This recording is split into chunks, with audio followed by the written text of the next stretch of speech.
Hello, everyone. Before we begin, I want to remind you that my book of short horror stories called The Things That Happen at Night is available at the link in the description for only $3. Also down in there, you can find copies of my free horror stories over on Wattpad. You can sign up and join me on social media and also sign up for my free twice monthly newsletter if you want to do all that. And with that being said, let's get on with the video.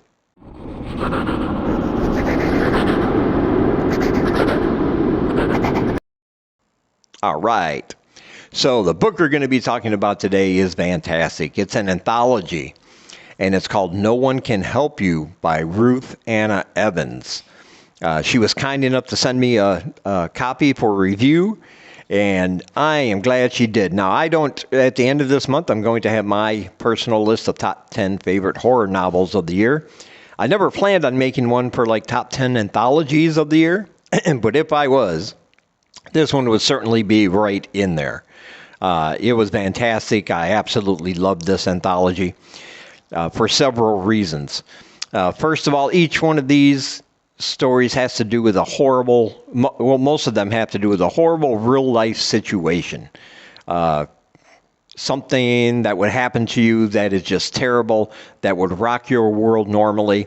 And then what she does is she adds an extra horror, supernatural related thing to it, which makes it even 10 times worse than what it originally could have been. I like to say that all the stories in here really have a lot of heart because she puts a lot of time in developing her characters, even though they're short stories.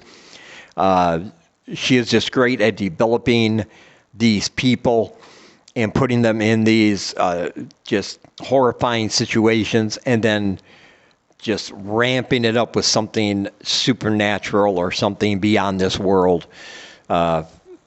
That makes it even much, much worse. And there is a lot of heart here. You will feel for these situations and characters because, like I said, the situations they find themselves in are generally things we have experienced or we know people who have experienced, or things that are ripped right out of the headlines of today, just the terrible things you read about on the news. And then she gives them a singular voice. She puts a face, she puts a character on those situations, and like I said, then just sweeps the rug right out from under them as they're grieving, I guess you can say.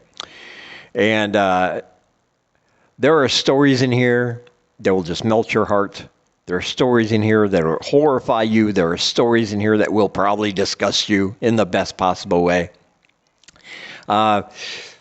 There's a story in here, I mean, as a parent, if you're a parent, what could be worse than realizing that your child has been taken, right? There's probably almost no more terrible thing that can happen to a parent than realizing their child is missing.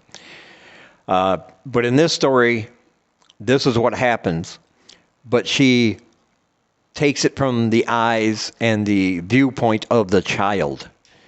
So we get a glimpse of what this child is going through, the person that took him, and the reasoning behind it, because she has definite plans for this child, and none of them are good.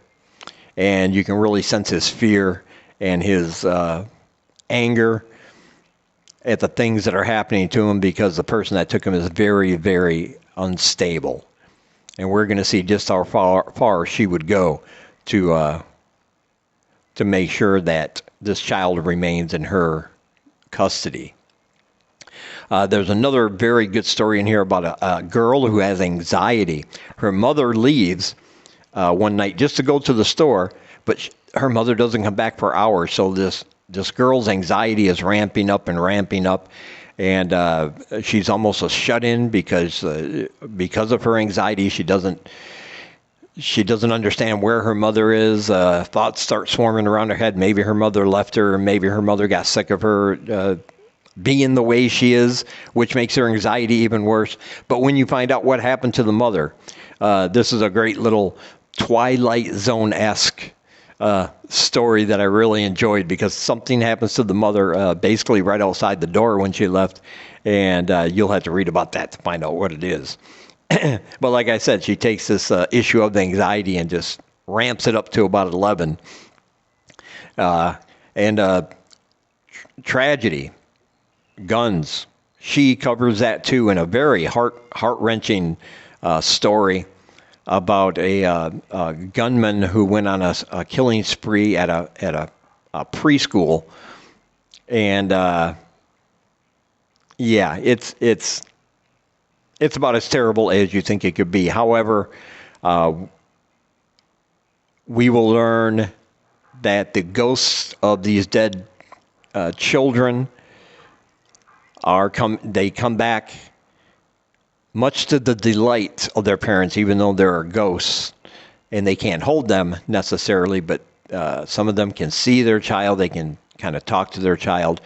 But these children want the parents to do something for them to help them move on from this tragedy. And the thing they want them to do, well, as a parent, do you, how far would you go to revenge the death of your child in that situation? And will it turn you into the very thing that you despise in the first place? That's the question in this story. And it is heart-wrenching, and but it's very well told. And the thing is, when this author is dealing with these certain, hot button issues, as the pundits like to say, she never politicizes them.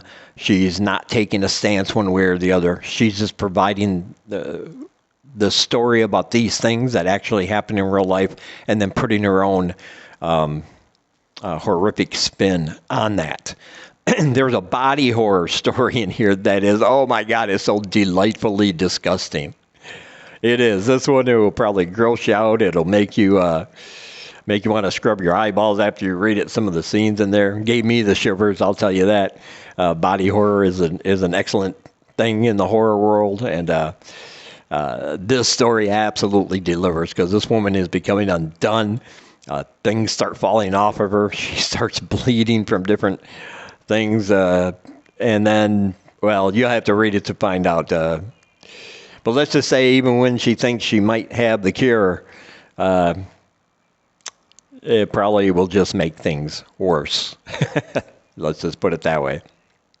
There's also a story about a boy and his stepfather. His stepfather has a tumor. He's losing his mind. Sometimes he's a nice man, but most often than not, he's violent. He's filled with rage. He doesn't know what to do. And he kind of kidnaps the boy one night, takes him out into the woods for some kind of ceremony. And all this boy wants is his mother.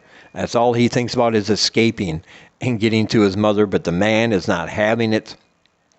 This one has a witch cult kind of vibe to it once he gets out to the woods and realizes what is going to happen to him and his stepfather, and the reason why.